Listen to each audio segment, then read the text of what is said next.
Good morning, students. How are you all?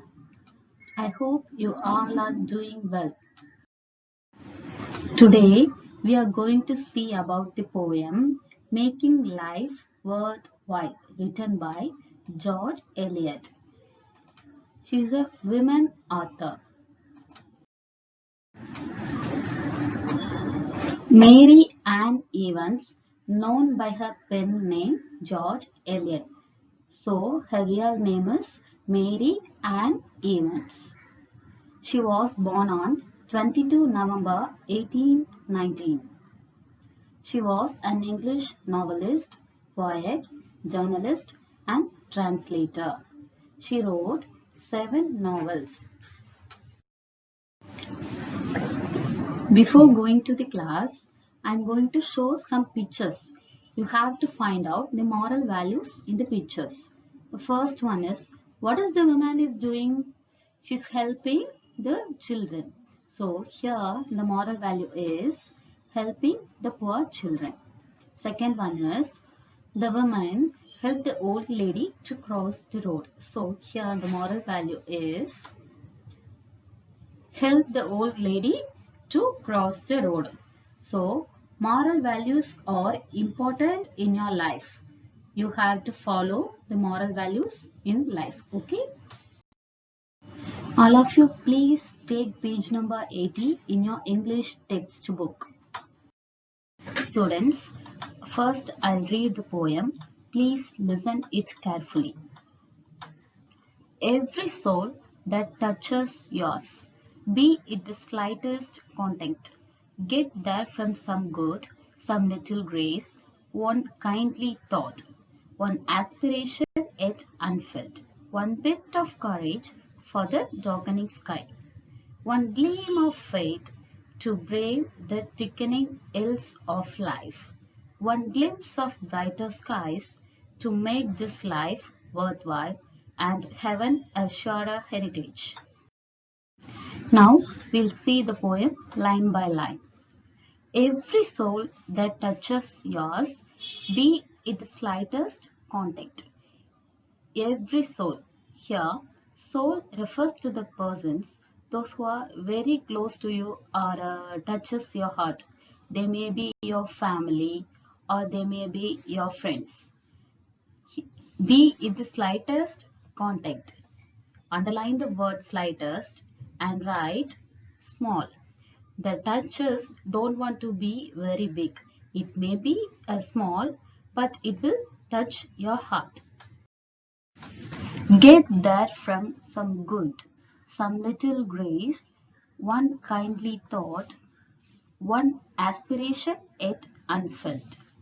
Get there from some good means we can able to get some good thoughts from them. Some little grace, one kindly thought. Underline the word grace and write help. Kind refers to soft heart. So we can able to get help and a soft heart from them. Their hearts are very soft. One aspiration yet unfilled.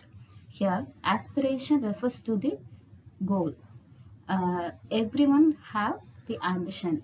You all have an ambitions, no? So we have to fulfill our ambitions.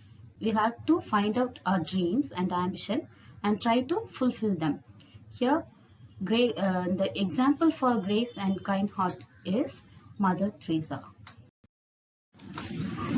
One bit of courage for the darkening sky. One bit of courage. Courage means brave. We have to be brave.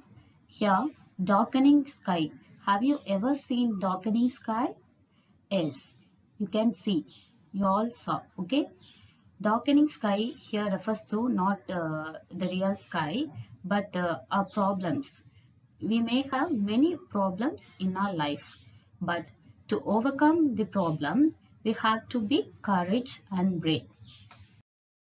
The next stanza is, one gleam of faith to brave the thickening ills of life. Underline the word gleam and write bright. Faith means hope. So we have to have bright hope to overcome what?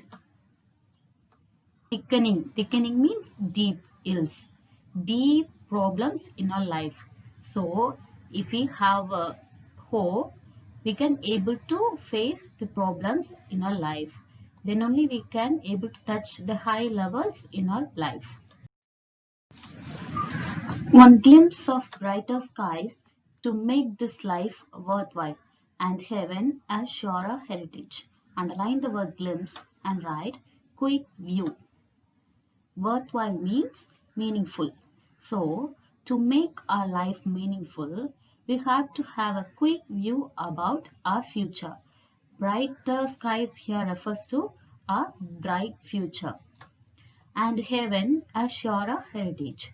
Heritage means property to her. Our parents can get property from their parents. We can get from our parents. So, if we have a meaningful life, heaven even we can get as a property.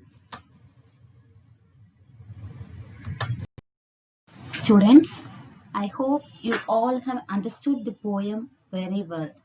Now, shall I ask some questions? Which makes our life meaningful? Do you know the answer? Which makes our life meaningful? We saw in the first stanza, no? Which makes our life meaningful? Yes, hope and courage makes our life meaningful. Very good. Second question. What is the meaning of aspiration? What is the meaning of aspiration? We saw in the second stanza, no? The meaning of aspiration is ambition or goal. Yes, very good students. Third question. Who is the author of the poem? Do you know the author of the poem? George Eliot. Yes, George Eliot is the author of the poem. Very good students. You all have answered very well. Hope you all have understood the poem very well.